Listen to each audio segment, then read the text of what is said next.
de Jesus. Amém? Dê uma salva de palmas para o Senhor. Aleluia. Vamos louvar o Senhor nesta manhã, dizendo: Jesus, em tua presença, reunidos estamos aqui. Amém?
Salmos 33, a partir do 18 até o 22. Amém?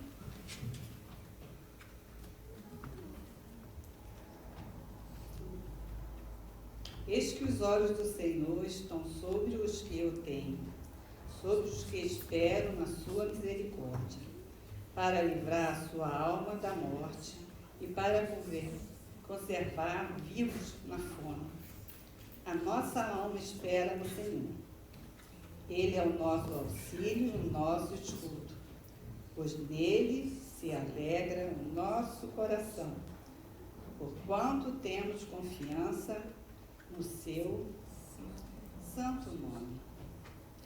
Seja a tua misericórdia, Senhor, sobre nós, como em ti esperamos. Irmãos, na nossa vida nós temos que depender 100 vezes do Senhor, ter fé no Senhor.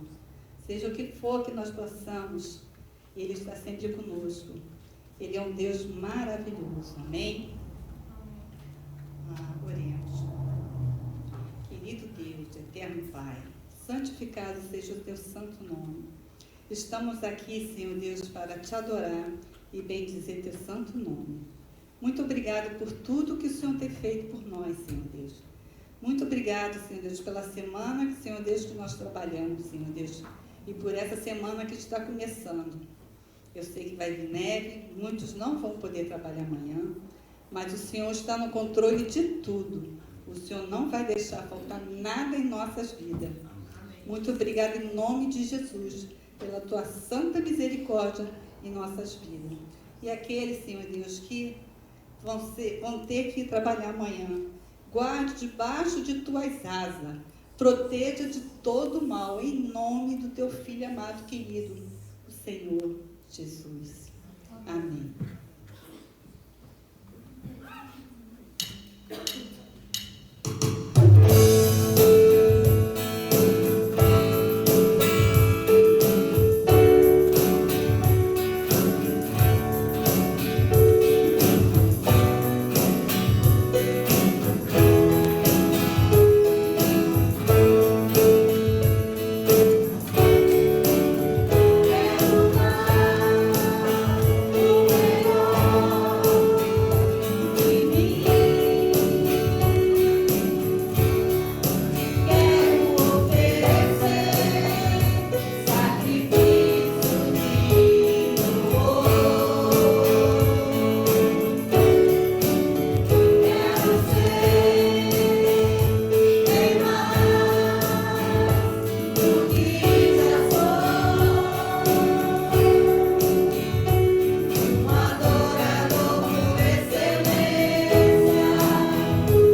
continuar louvando ao Senhor esta manhã.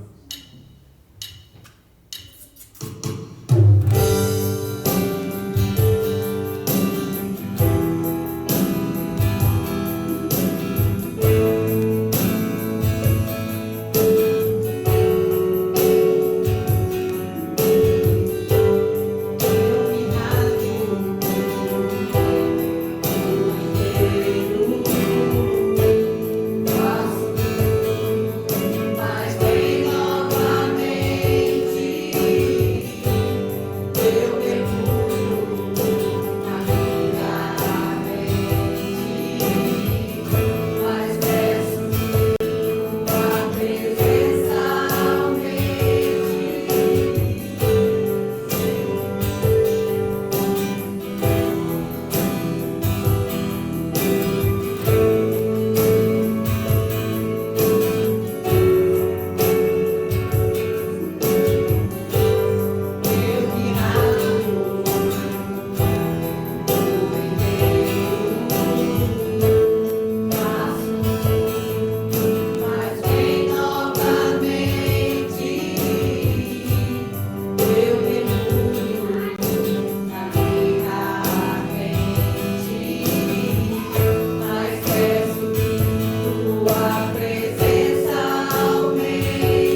momento. Oh, aleluia.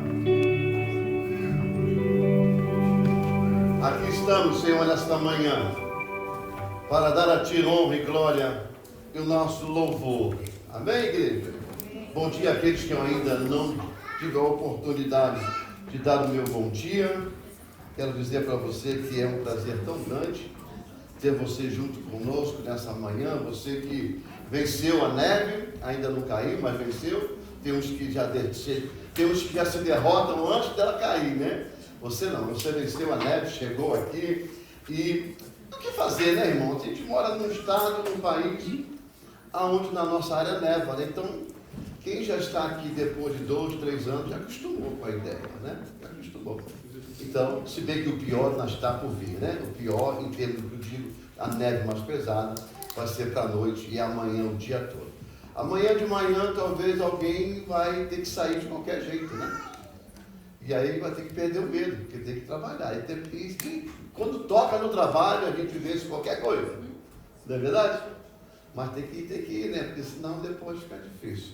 Mas eu espero que amanhã todos fiquem em casa, no bom sentido. Isso não é uma maldição, mas é uma bendição, porque a gente não sabe o que vai acontecer nas ruas. Está vindo diz que vai vir muita neve, muito vento.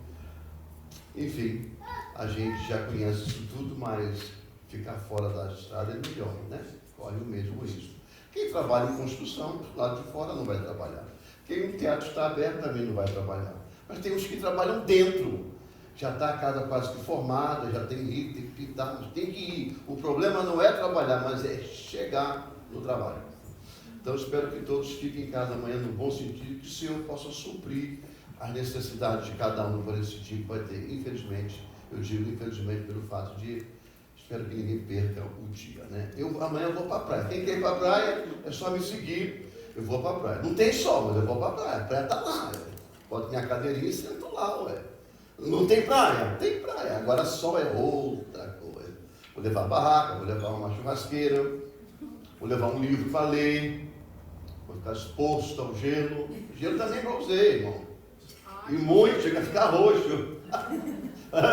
A gente tem que brincar com o que tem aí, porque se chorar é pior, fica mais difícil, não é verdade? Fica mais difícil. Deixa eu dar alguns avisos rapidinho para vocês. Nós temos uma arte feita aí, pode estar meio fora de ângulo, mas ela está feita sobre casais no dia 13. Põe a grandona mesmo, porque assim depois a gente resolve o que é melhor. Dia 13 de março, nós vamos ter aqui uma conferência para casal, tá? Então a gente, não sei o que vai poder fazer, talvez as mães pudessem dar um jeito de deixar os filhos em algum lugar. Porque a gente precisa trabalhar e mãe não trabalha. 13 de março está dando a sexta-feira, pastor. É 13 de março, é terça? Sexta. Está dando a sexta-feira. Então é 14, tá? Então desculpa, a gente vai ter que alterar a arte, mas é 14. Eu sou bom de calendário, muito bom. Eis aqui o meu filho. Não, porque só eu do ano passado estava lendo. Tem que voltar no tempo, né? Então a gente vai ser 14 de março, tá? Eu até fiz uma chamada, depois vou ter que tirar aquele vídeo e voltar para 14 de março. Sábado a gente vai ter essa conferência de casal. Mãe nenhuma fica tranquila se o filho estiver embaixo. Basta um grito e a mãe já perde tudo que ouviu. A intenção não é isso. Aí a mãe não vai e empurra o pai. Então não adiantou nada. Porque a conferência vai trabalhar com os dois ao mesmo tempo. Entendeu? Mas tem que ser assim, a gente tem que trabalhar. Irmão, igreja, a gente precisa, essa é a visão da nossa igreja, trabalhar em família.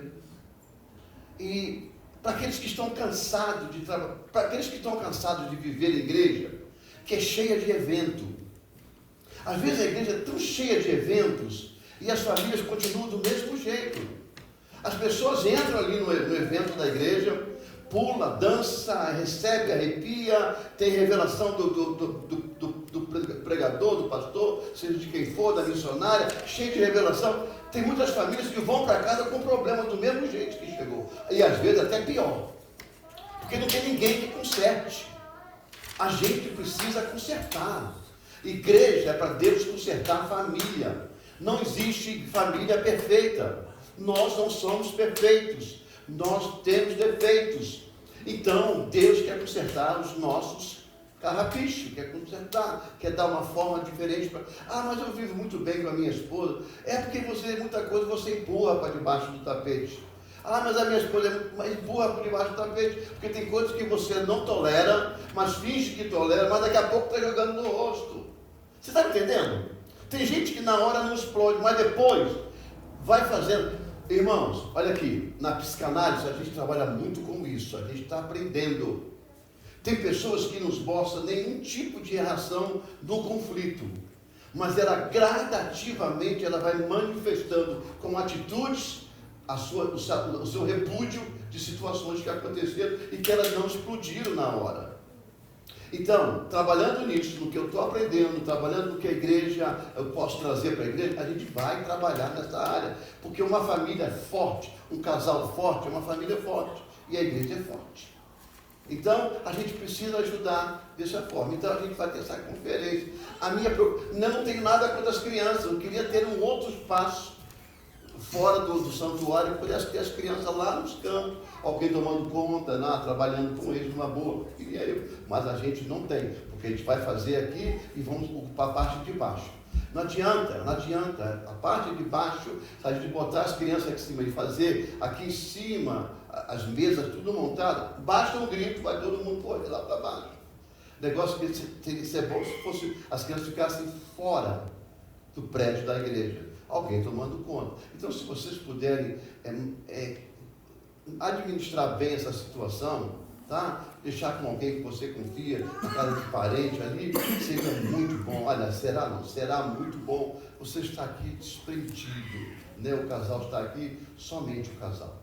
Tá? Eu sei, eu nunca gostei de deixar minha filha com ninguém, nós nunca gostamos, mas eu sei que tem hora que é necessário.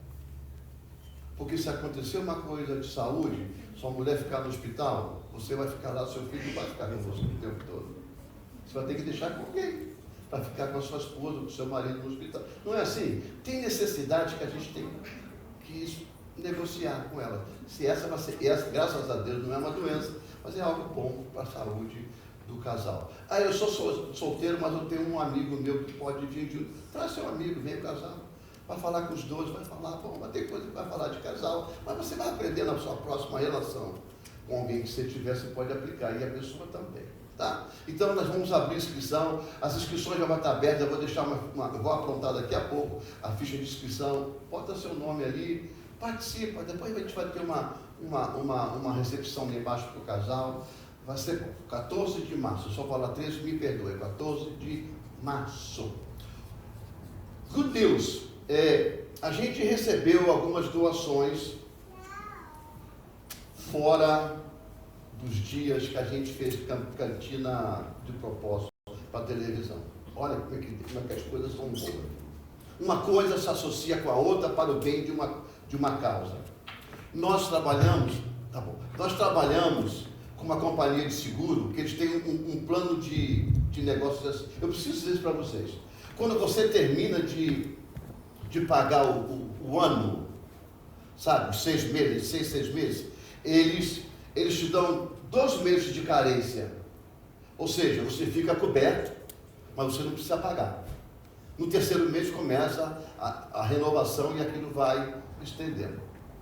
Bom, chegou o nosso, mas não sabia, chegou uma carta comunicando isso para a gente, esses 2 meses agora próximo, nós pagamos fevereiro, março e abril, e final de abril começa a outras 2.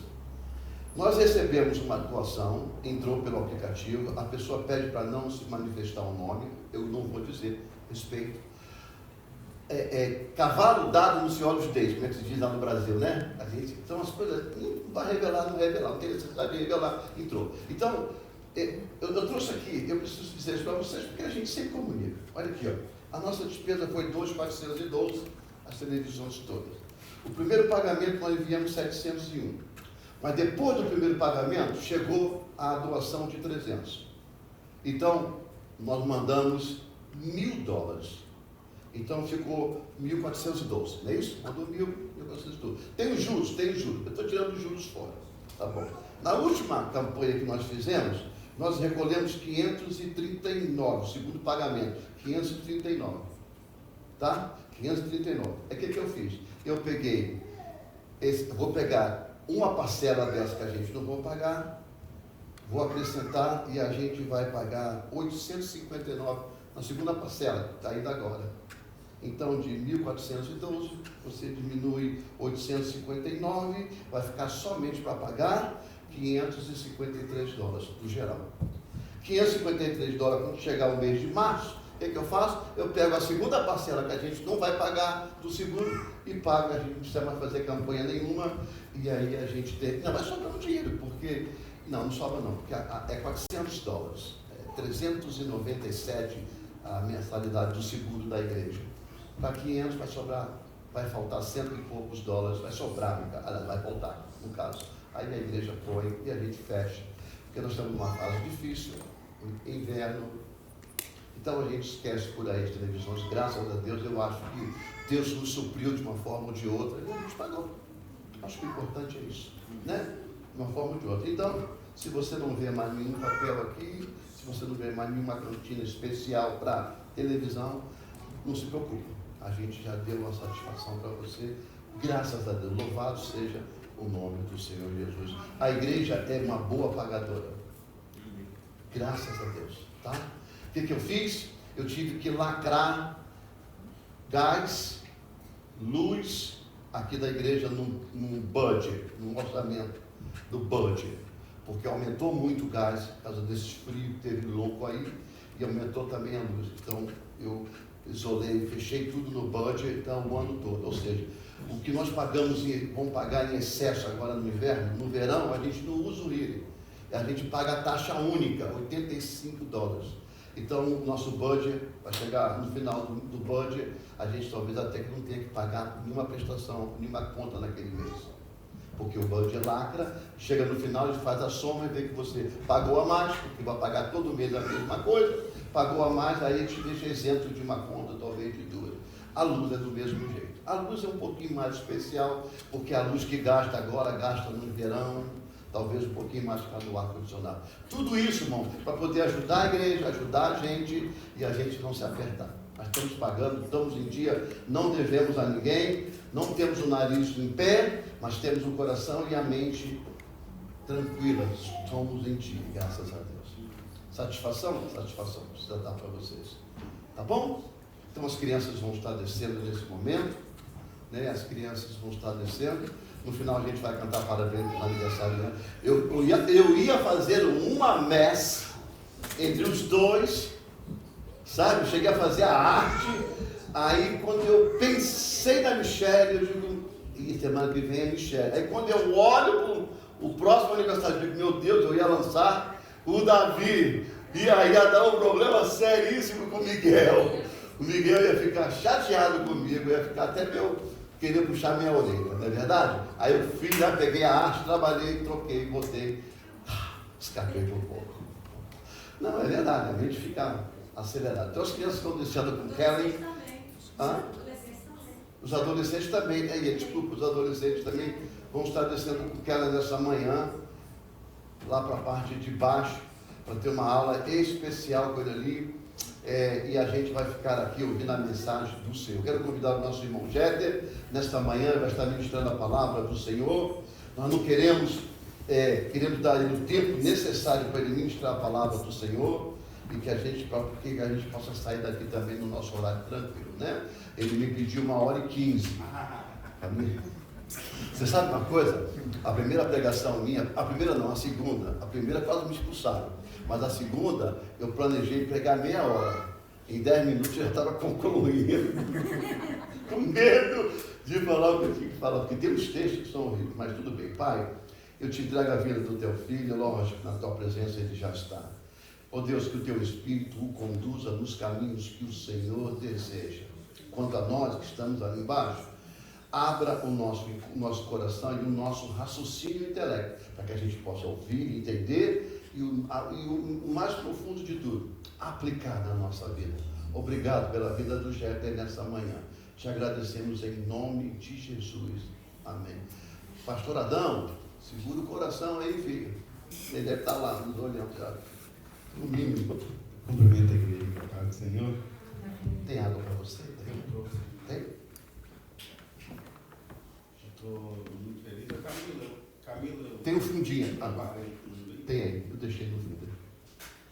Muito feliz por estar aqui mais uma vez com os irmãos, feliz e sentindo o peso de mais uma vez receber essa oportunidade. E eu me comprometo em passar para a igreja somente aquilo que Deus direcionou no meu coração, em nome de Jesus. Então, sem mais delongas, eu queria chamar a vossa atenção para o texto que vamos colocar como tema da nossa mensagem, a mensagem de Deus para a igreja, está em Isaías 54, 17.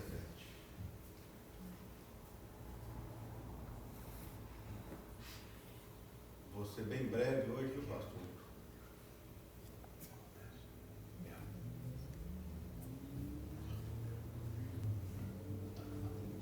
Isaías 54, 17, pode projetar para mim, por favor. Você promete ser bem breve hoje, viu, pastor? Então prepara aí para o senhor tomar um microfone de volta daqui a pouquinho.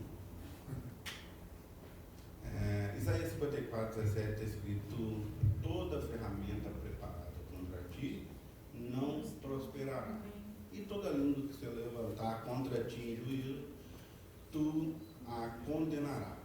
Esta é a herança dos servos do Senhor, e a sua justiça que de mim procede, diz o Senhor.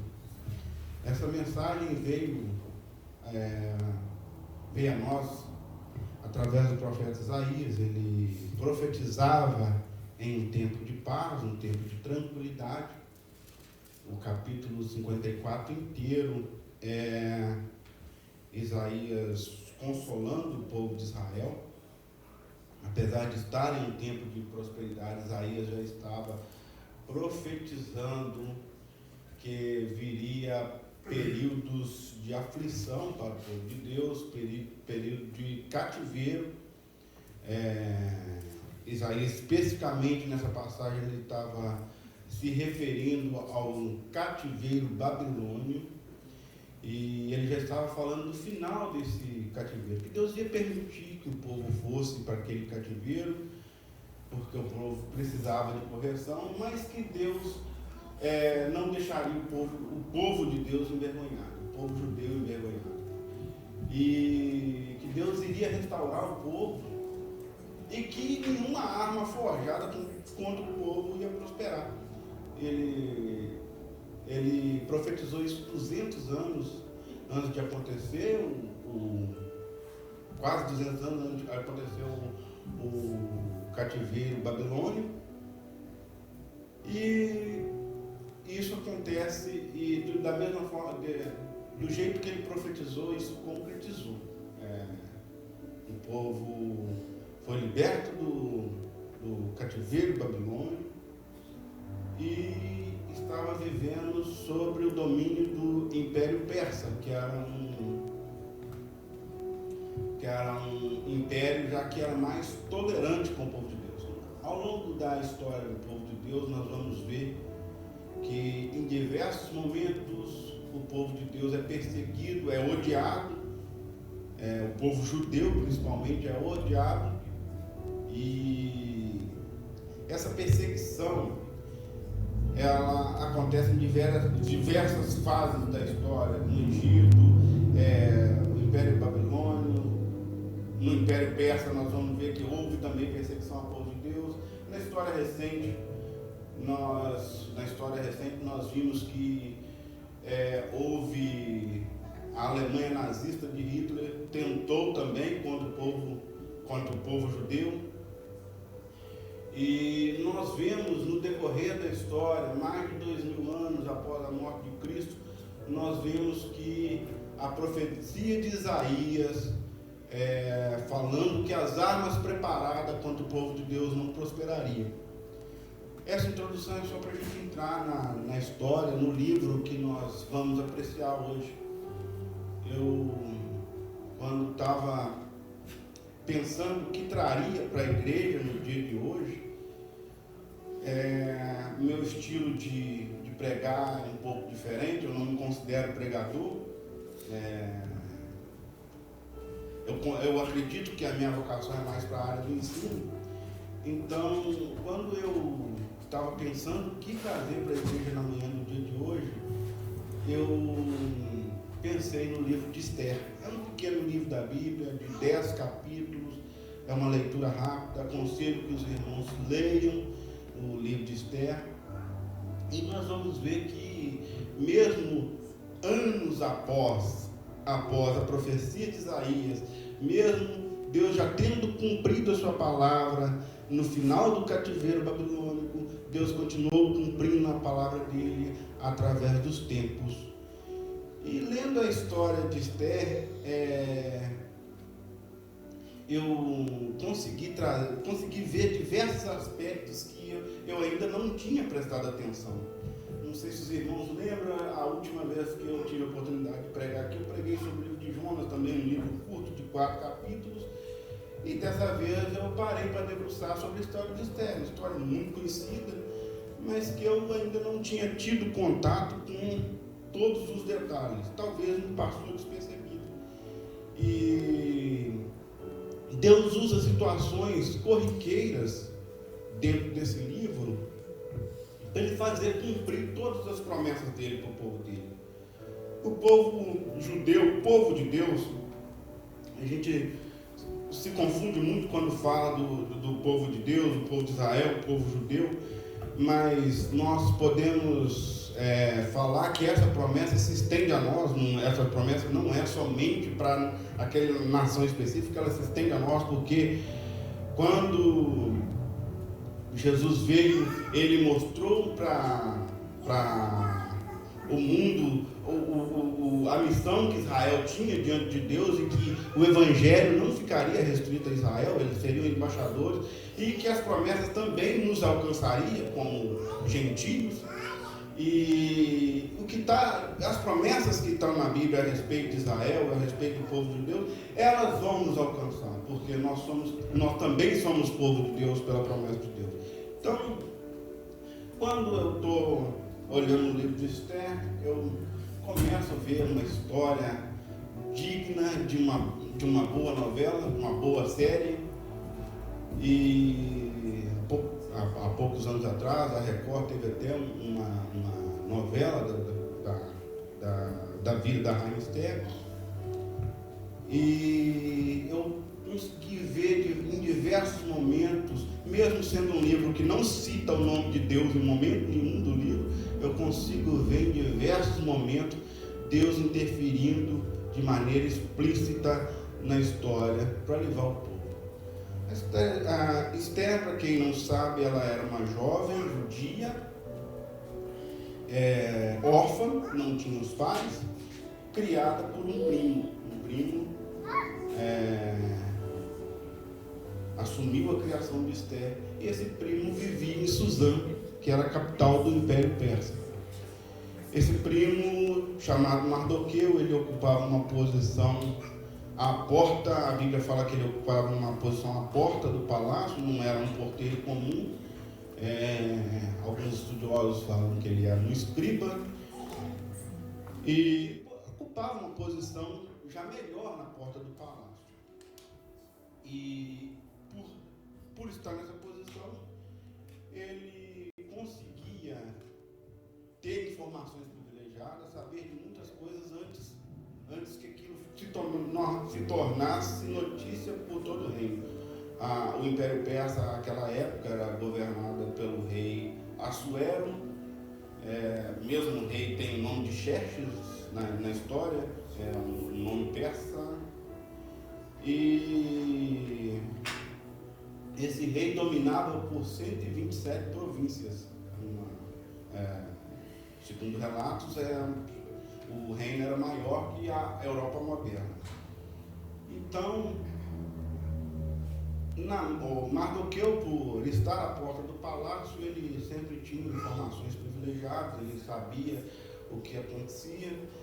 E nós vamos fechar um pouquinho Mardoqueu para a gente voltar um pouco no tempo. e explicar como que surge a história de Esther. Havia uma rainha por nome Vasti, que a história conta que ela era muito bonita, e o rei se orgulhava muito de ter uma mulher de tamanha beleza. E em um determinado momento ele deu um banquete de 180 dias para os principais das províncias, de todas as províncias do reino. E quando termina esse banquete de 180 dias, ele dá um banquete de mais 7 dias para o povo comum e todo o povo da cidade real, que vivia próximo de Suzã. E quando acaba esse banquete de 7 dias que envolvia todo o povo, o rei quis para mostrar poder, ele quis mostrar a rainha Vasti para os demais que estavam ali naquele evento de 7 dias. Ele queria mostrar, através disso, mostrar o seu poderio, o seu orgulho. Então ele chama que Vasti se apresente para os convidados dele. Vasti também dava um outro banquete para as mulheres, ele dava um banquete para os homens, Vasti dava um banquete para as mulheres, e Vasti declina esse convite. Ela fala que não vai. Ela simplesmente fala que não atenderia o convite do rei. E o rei passa essa vergonha em frente aos súditos, porque ele dá uma ordem para a rainha e ela não comparece. E aí nós vemos que Deus começa a agir na história em favor do povo. O rei toma conselho com os principais nomes do reino. Esses principais aconselham que baixasse um decreto, e nesse decreto, que ia correr a 127 províncias, ele estava banindo Vasti, ela não poderia mais comparecer à presença dele, ou seja, ela perderia o posto de rainha, e ele também decretava que todo homem era senhor da sua casa, porque houve uma pressão contra o rei, falando: olha, nós sabemos que ela é dela, o senhor ama ela de paixão, mas se o senhor não fizer nada, nenhuma das nossas esposas que estavam lá na festa aqui viu ela declinando o seu convite, vai nos obedecer mais. Então precisa tomar uma posição diante disso. E isso, o rei vai, solta esse decreto, sela com o anel dele, uma lei irrevogável. Nem se ele quisesse desfazer a lei, ele não poderia desfazer mais, porque no Império Persa, quando o rei selava um decreto com o anel dele, jamais isso poderia voltar atrás. Então, Vasti é banida do reino, e passa o tempo, o rei sente saudade, lembra de Vasti, sente saudade de Vasti, mas ele não pode retornar ao tempo, ele não pode retornar ela à posição.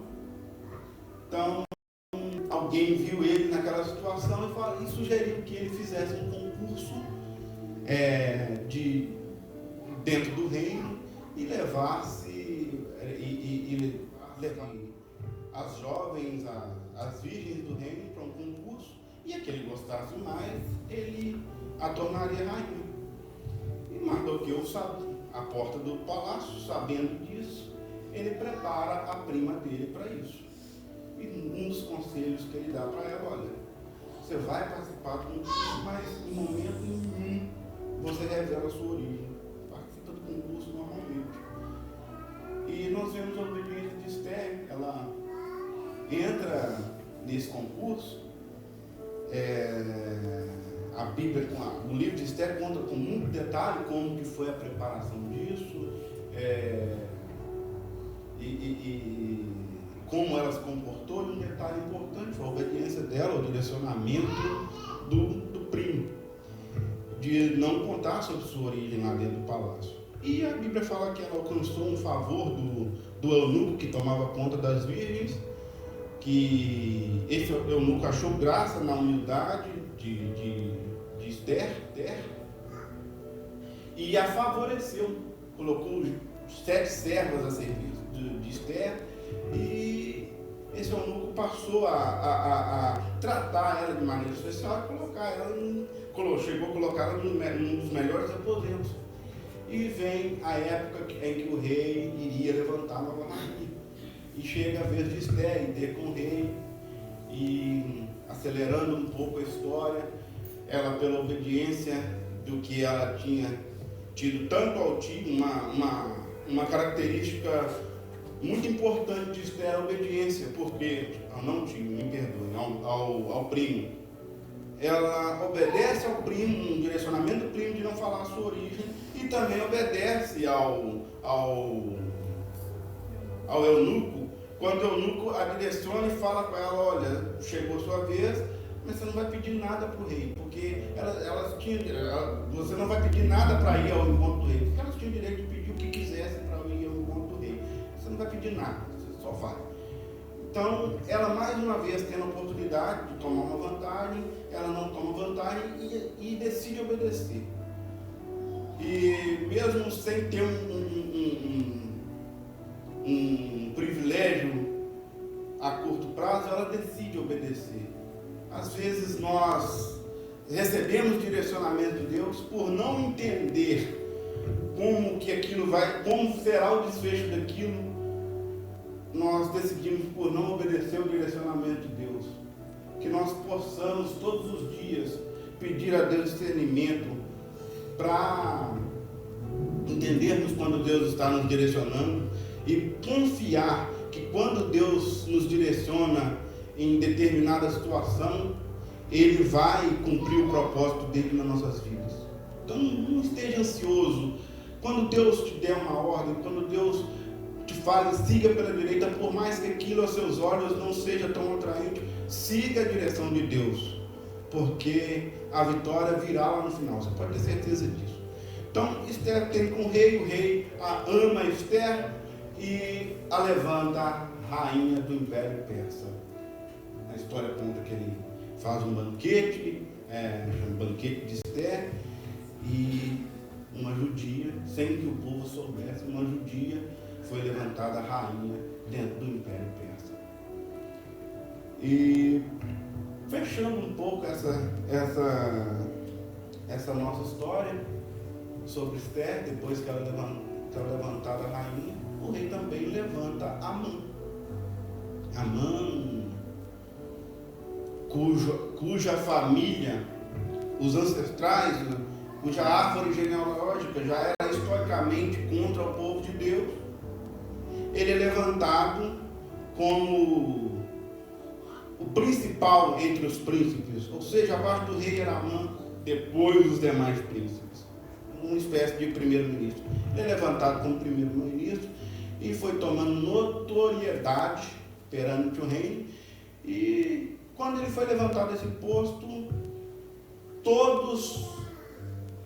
quando Amã passava pelo palácio, pelas ruas, todos deveriam se prostrar diante de Amã. E Amã foi se inflando com isso, à medida que o tempo vai passando, as pessoas vão prostrando diante dele, o orgulho vai tomando conta do coração de Amã. Um dia chega a notícia para Amã: olha, tem no nosso meio uma pessoa que não se curva quando você passa. É só ele que não curva. Todo mundo curva, só ele que não. A quem que é? Mardoqueu. A quem que é Mardoqueu? O que fica lá na porta do palácio. Ele é o único que não curva. Por que Mardoqueu não se curvava? Porque Mardoqueu era judeu e ele conhecia de qual salteado os mandamentos. E um deles é: somente teu Deus adorará, só a ele servirá. E o ato de se curvar diante de uma pessoa, naquela época, era um ato de reverência extrema, de adoração. Ele sabia que ele não deveria prestar essa extrema reverência, essa extrema adoração a um ser humano. Então ele, seguindo o que ele acreditava, seguindo as orientações do Deus que ele acreditava, ele não se curva. Ele já sabia que se o Deus que ele servia, se o Deus que ele servia era tão poderoso, Deus traria escape ou recompensa em qualquer uma das situações que aconteçam. Se morresse, o céu era garantido. Mas ele continua na posição de não se dobrar diante do rei, diante de Amã. E Amã fica sabendo daquilo, e Amã, de maneira astuta, ele vai perante o rei. Eu queria ler esse trecho na Bíblia, para que a gente não perca nenhum detalhe. Ele vai, de maneira astuta, perante o rei, lá no capítulo 3 do livro de Esther, no versículo 8, fala o seguinte, a fala de Amã: existe certo povo disperso e separado entre os povos de todas as províncias do seu império, cujos costumes são diferentes de todos os outros povos. Eles não obedecem às leis do rei, e não convém ao rei tolerá-los. Se for do rei, que se decrete a destruição deles, e eu depositarei 10.000 talentos de prata na tesouraria real para que se execute esse trabalho. Ou seja, Amã, ele se sente afrontado, mas ele transfere essa afronta ao rei. Tem um povo disperso no seu reino aí que eles não seguem o que você decreta, eles não seguem sua ordem. E eu acho que chegou a hora do fim desse povo. E nós precisamos dar um fim deles. Não foi a primeira vez que alguém tentou contra o povo de Deus, não foi a última, mas nós vamos ver que Deus entra com providência, Deus entra com escape o tempo todo na história em favor do seu povo. Então, Amã ainda, de uma forma ousada, ele fala: você não vai nem gastar dinheiro com isso, o reino não vai gastar dinheiro, eu vou depositar 10.000 talentos no tesouro real para cobrir a operação que vai ser de matar esse povo. Então o rei já tinha entregado o anel dele para Amã e falou: olha, faz o decreto, distribui para as 127 províncias, manda, faz o que você precisa fazer. Ele decretou, selou com o anel real. E uma coisa que eu falei lá no início é que quando ele selava com o anel do rei, não voltava atrás. Decretado, estava decretado. Ele tirou sorte. Não sei se vocês lembram na história, eu conto de que eles tiram sorte para lançar Jonas ao mar, e a sorte cai sobre Jonas. Dessa vez eles tiram sorte para saber quando seria a data mais auspiciosa, que não traria nenhuma maldição para o reino, a data de execução desse povo. E traçam uma data, os estudiosos falam que essa data cai entre fevereiro e março, eu não lembro o nome do mês no calendário persa, mas a data cai entre fevereiro e março, e eles soltam o decreto. E o decreto cai no conhecimento de todo o povo, inclusive Mardoqueu, que estava à porta do palácio, e ele fica sabendo do decreto. O capítulo 4 fala que quando Mardoqueu soube de tudo o que tinha acontecido, rasgou as próprias vestes, vestiu-se com um pano de saco, cobriu-se de cinza e saiu pela cidade chorando amargamente em alta voz. Quando ele vai para a praça da cidade, ele não poderia entrar no palácio por decoro, ele não poderia entrar no palácio daquela forma. Alguém dá notícia para Esther de como ele estava, e começa uma comunicação. Esther manda alguém lá perguntar ele o que estava acontecendo, e ele manda para Esther de volta o decreto, e pedindo para que Esther intervisse diante do rei, em favor do povo judeu, porque já tinha data marcada, eles iriam morrer. Esther hesita por medo, ela manda falar com ele: olha, já tem mais de 30 dias que o rei não me procura. Viviam em um palácio diferente, o rei e a rainha viviam em um palácio diferente. Então ela fala: já tem mais de 30 dias que o rei não me procura, ele está aí. A história fala que ele poderia estar preocupado com guerras que poderiam estar acontecendo simultaneamente pelo calendário, mas já tem 30 dias que ele não me procura, nem sei se talvez ele já saiba que eu sou judia e esse decreto vai me alcançar também. Então, não tem como eu fazer alguma coisa nesse momento. E aí Mardoqueu manda para ela novamente um recado, manda para ela novamente um recado, que está lá no capítulo 4, no versículo 13. Não pense que pelo fato de estar no palácio do rei, você será a única entre os judeus que escapará. Se você ficar calada nesta hora, socorro e livramento surgirão de outra parte para os judeus, mas vocês e a família de seu pai serão mortos. Quem sabe não foi para um momento como este em que você chegou à posição de rainha. Então, com essas palavras, a mãe falou com ela: não pensa que você vai escapar porque você está dentro do palácio. Eles vão saber que você é judia e vão te matar também. A hora é para todo mundo. Não tem lá assim, salvo a rainha. Eles vão te achar também, vão te matar. E se você não quiser ir, se você ficar com medo, não quiser ir diante do rei, Deus vai levantar outra situação. A gente pode até morrer, mas o povo não vai perecer de tudo. Deus vai levantar, Deus vai trazer um escape, Deus vai trazer um livramento. Porque o profeta Isaías falou: porque nenhuma arma forjada contra ti prevalecerá. Então, Mardoqueu já tinha plena convicção de que aquilo poderia custar a vida dele, mas não seria a extinção do povo de Deus. Então, quem sabe que foi por um momento como esse que Deus não te colocou aí nessa posição. Nada acontece por acaso. Nada acontece por acaso. Deus age sempre de forma estratégica. O escape de Deus vem sempre para a gente de forma estratégica. Quando a gente acha que não tem mais saída, Deus manda o escape. Então, Esther, quando ouve aquilo, ela fala: olha, eu vou à frente do rei.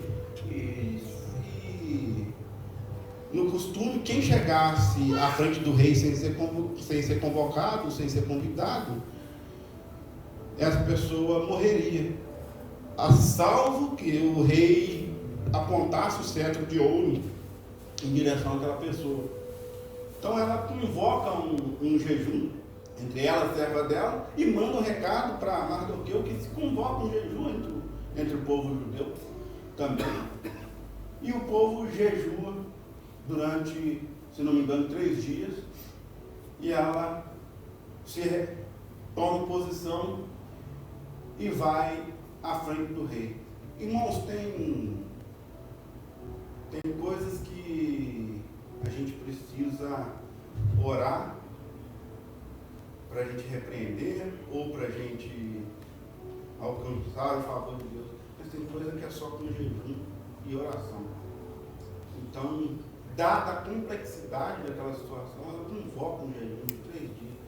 E tudo indica que era um jejum absoluto, que ninguém colocou comida na boca dentro desses 3 dias. A passagem deixa entender que ninguém comeu nada dentro de 3 dias. Então, tem horas que nosso jejum não é um sacrifício nosso a Deus. Os sacrifícios foi abolido quando Jesus Cristo morreu na cruz. Não precisamos sacrificar mais. Mas o nosso jejum é um sinal de humilhação perante Deus. De mostrar o tanto que dependemos de Deus. Então, irmãos, tem causas que precisamos jejuar. Então, quando se topar com situações que você acha que não é fácil de vencer, coloque no seu coração jejuar. Procure o modelo bíblico de jejum. Deus agrada do modelo bíblico de jejum, não vou entrar em detalhe, mas procure o modelo bíblico de jejum, porque Deus se agrada quando o crente humilha diante dele, quando o crente mostra dependência. O jejum é uma forma de mostrarmos dependência de Deus. Então, depois daquele jejum, Esther toma a decisão de ir. Ela vai, quando o rei a vê em frente ao palácio, ele estende o cetro e ela é poupada da morte, porque já ficavam guardas preparados para isso, de plantão, para que se alguém chegasse próximo do rei sem convite, eles preparavam para matarem. Ela chega, é poupada através do rei apontar o cetro. O rei fala: o que você precisa, Esther? Ela fala: olha, eu queria convidar o rei para um banquete lá na minha casa. mas eu queria que o rei levasse a mão. E ele falou, não, o que você precisa? Se for até metade do reino, eu vou te dar. Lá no meu palácio eu vou te revelar o que eu preciso. Mas vai ao banquete com a mão. E o rei avisa a Amã alegra o coração. Leia um livro de Esther, vocês vão entender bem, ele alegra o coração, porque dentre todos ele foi escolhido para estar nesse banquete, privado com o rei e a rainha. Ele alegra muito e vai. Eles vão para o banquete, chega lá. Não, eu acredito muito que foi providência divina. Eles estão tendo banquete e quando o rei chama o assunto, chama para negociação, ela fala, não, vamos fazer assim, volta amanhã vocês dois, volta amanhã, que amanhã eu faço o pedido. E ele novamente fala que me pede até metade do reino, que eu vou te dar até metade do reino. Ele mostrar para ela o tanto que ele queria ser generoso. Metade do reino era muita coisa. Ele queria mostrar para ela o tanto que ele queria ser generoso para qualquer coisa que ela pedisse, e ele faz. Então ela hesitou, meio que por medo, até para tentar se preparar mais, e joga para o dia seguinte. E em cada detalhe a gente vê o cuidado de Deus, porque quando o rei sai daquele primeiro encontro, ele vai para casa, parece que a forma com que ele viu Esther, com que ela adiou o pedido, fez com que ele não ficasse tranquilo, ele perde o sono, e pede, nesse momento de perder o sono, ele pede alguém para trazer as crônicas do reino. Traz para mim as crônicas do reino, eu estou sem sono, eu quero escutar, eu quero que alguém leia para mim as crônicas. E aí, por obra de Deus, porque era aleatório, a escolha da crônica era aleatória, por obra de Deus, alguém vai lá e pega um rolo, leva e vai ler para o rei o que estava escrito naquilo. Olha, um certo dia, vou falar com minhas palavras, um certo dia, 2 eunucos do rei estavam na porta do palácio tramando contra a vida do rei, e o rei e o judeu Mardoqueu viu essa trama, contou para a rainha Esther, e a rainha Esther fez o rei ficar sabendo disso. Foi feita investigação, descobriram que era verdade, e esses dois que tramavam contra a vida do rei foi enforcado. E o rei falou assim, esse homem que fez isso, que revelou essa trama, ele foi recompensado de alguma forma? Não tem registro que ele foi recompensado. Até nisso Deus agia, Deus não deixou o rei compensar ele no momento que deveria ser compensado, que era no ato da descoberta. Então esse homem precisa ser honrado agora. E aí o rei espera para o dia seguinte, vem Amã enquanto o rei, Amã vai, o rei vai e pergunta, a primeira coisa que ele pergunta pro Amã, quando o Amã entra, é o que se deve fazer ao homem que o rei tem o prazer de honrar? Amã, como está bem na fita, achou o homem que o rei quer honrar sou eu. É eu que estou no banquete. Então deixa eu falar o que eu quero que acontece comigo. Ele vai lá no capítulo 6, verso 8, ele sugere ao rei, ordena que traga um manto com o qual o próprio rei se veste, e um cavalo no qual o rei tenha montado, e em cuja cabeça leve a coroa real. Ou seja, o rei que não ficasse esperto, não, a mãe já estava de olho no lugar dele. Foi na primeira oportunidade que ele achava que era com ele que ia acontecer, ele já falou tudo que ele queria. Em seguida, seja o manto e o cavalo confiado a um dos príncipes mais nobres do rei, e que se encarregue de pôr o manto sobre o homem que o rei deseja honrar, e o conduza sobre o cavalo pelas ruas da cidade, proclamando diante dele: isto é o que se faz ao homem que o rei tem prazer de honrar. O rei, tá bom, vou fazer. Vai lá pegar a mão, você pega Mardoqueu, faça tudo o que você falou com Mardoqueu, e você vai ser o que vai proclamar na frente: esse é o homem que o rei deseja honrar. isso realmente aconteceu. Ele sai, ele faz isso pela cidade, todos veem. Perdão. Imagino que as próprias pessoas que contaram para ele sobre Amã, ou sobre Mardoqueu, as próprias pessoas que aconselharam ele como que ele resolveria o problema, assistiram naquele momento Amã puxando um cavalo com Mardoqueu montado no cavalo sendo honrado e proclamando que esse é o homem que o rei deveria honrar. Acabada essa cena, Amã vai para casa, encontra com a esposa e conta para a esposa o que acontece. Voltando um pouquinho na história, pulei, me perdoe por isso, mas um dia antes, ele tinha ficado triste porque ele saiu na porta do palácio. Quando ele recebeu a primeira notícia do banquete, ele saiu na porta do palácio e ficou triste, porque Mardoqueu mais uma vez não se curvara, e aí ele não esperou acontecer o decreto. Chega na casa dele, conversa com a mulher e os filhos e os amigos orientam ele a fazer uma forca de 22 metros de altura, 22 metros e meio, 50 côvados, a Bíblia diz, e que Mardoqueu fosse empalado nessa forca. Quando ele volta para pedir autorização, acontece esse fato da exaltação de Mardoqueu. Então ele volta mais uma vez para casa, frustrado, chateado, porque aquilo tudo tinha acontecido, e a mulher dele falou: a casa caiu. A casa caiu porque o Deus desse povo não é brinquedo, não. Isso é sinal de que a casa já começou a cair para você. E quando eles estavam conversando sobre isso, os oficiais do rei que estavam ao serviço do Amã já chega e já busca ele, porque já estava na hora do segundo dia de banquete com a rainha. Ele vai à presença da rainha, nesse jantar com a rainha. Ele, o rei e a rainha na segunda noite. E o rei, mais uma vez, abre a palavra e fala com a rainha: o que você precisa, o que você quer? Se for até metade do meu reino, eu te dou.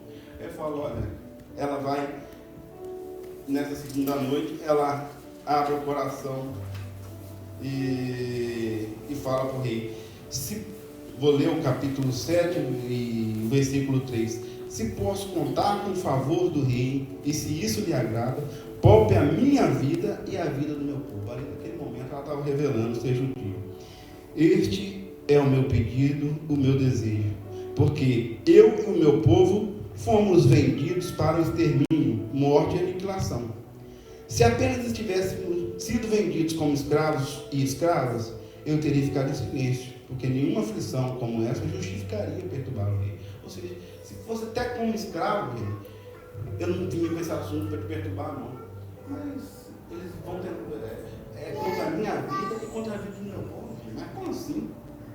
Quem que fez isso? Ela falou: quem fez isso foi Amã. Amã mas como assim? Amã, ele fez um decreto, e eu sou judia, esse decreto não alcança. Então, se meu povo morrer, eu também vou morrer. Então, o rei, enfurecido, porque mais uma vez ele se lembra: selou com o meu anel. Não tem volta. Não tem escape. Porque o Império Persa quer selar com o anel do rei, não tem escape. Ele vai para fora meio que sem saída.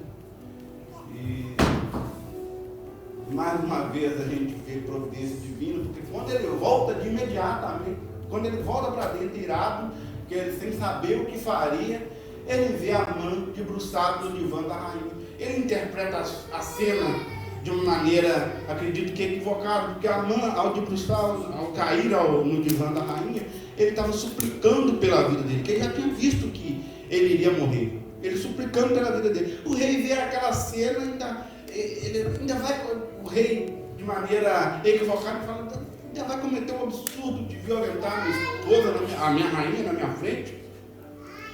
E o rei toma a decisão: olha, ele é o traidor. Então já cobriram a cabeça de Amã, e alguém já levou a notícia para o rei: ontem ele levantou uma estaca na frente da casa dele para empalar Mardoqueu.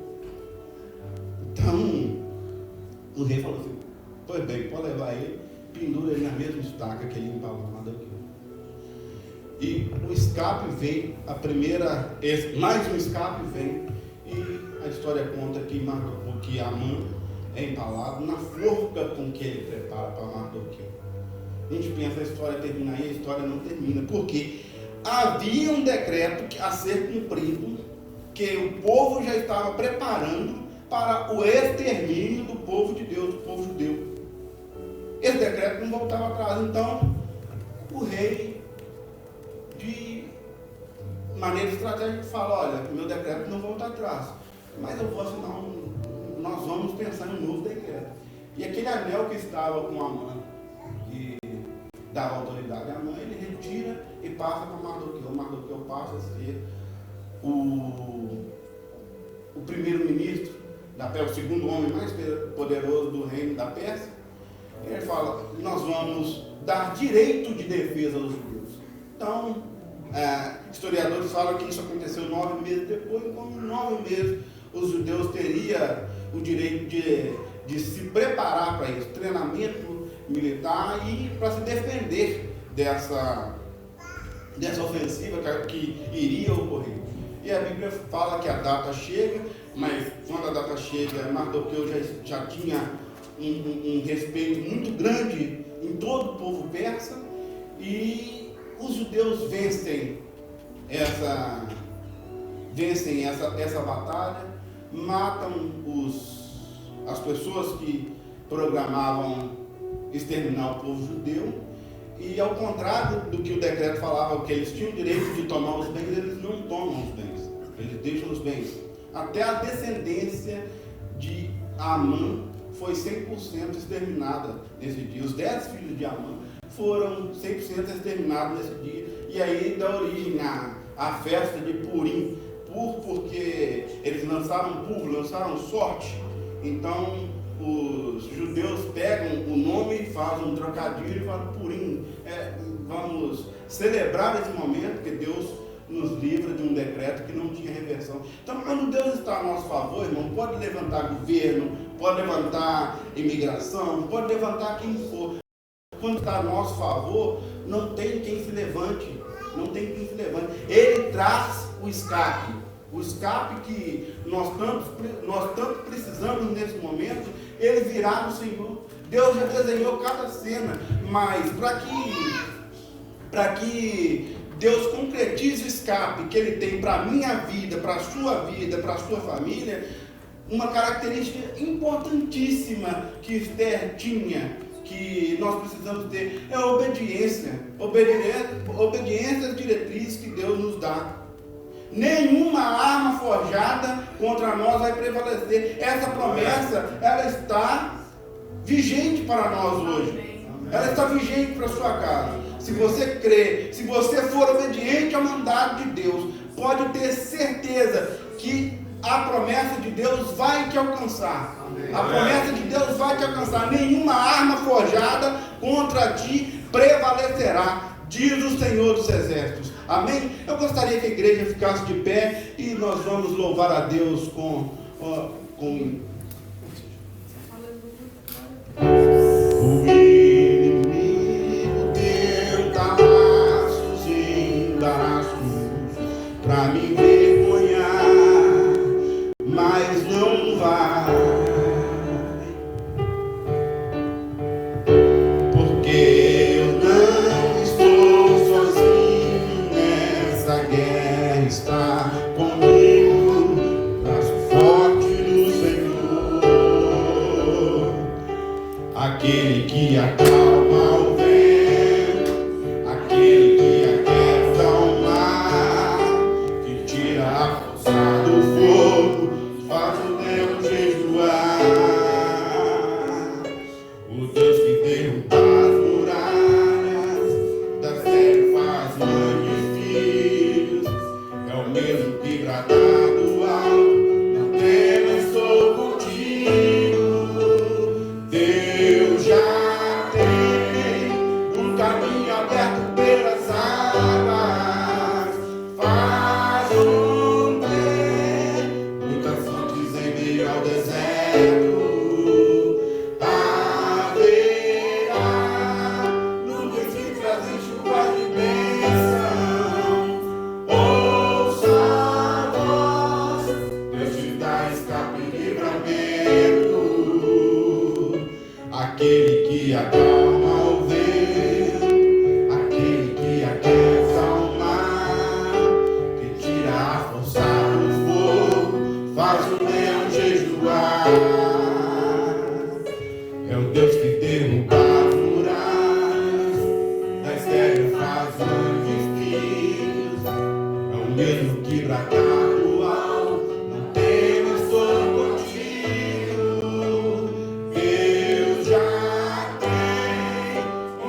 disposição da sua vida. É somente você obedecer a palavra dele.